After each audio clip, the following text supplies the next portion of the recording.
From Saratoga Springs, we continue our discussion with John Roselli, and today we consider the Fillies and Mares handicap division, a division that's fascinating here in '09, as by the time the Breeders' Cup rolls around, we may see the collision of two superstars. John, after this weekend in racing, who else might present themselves as a contender in this division, and how would you rate this division in general?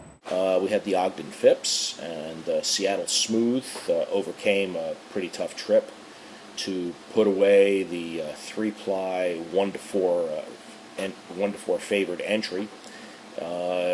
She just keeps winning, Seattle Smooth, and each time she's had to step up in class, she's stepped up her effort, and she is going to be a force in here. Of course, leading the division is Zenyatta.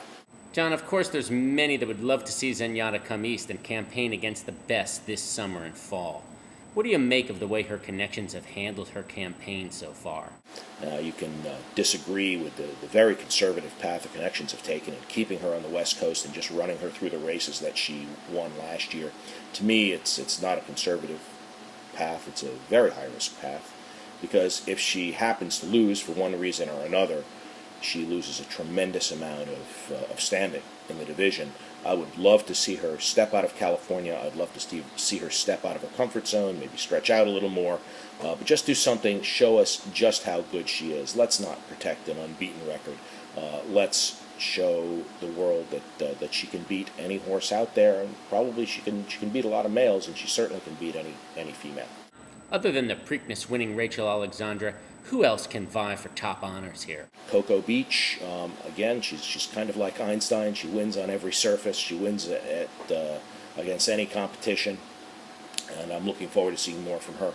The female handicap division, I'm not going to go through the number of horses that are out there, because it's the opposite of the male division.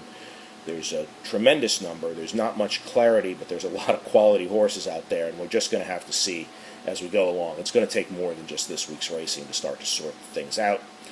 I don't know, what can you say? You have some really good 3-year-olds out there, stardom bound. Rachel Alexandra, who could be a force. Music Note didn't impress me in her return to the races this week off a great 3-year-old season, so we'll see where she stands, and it goes on.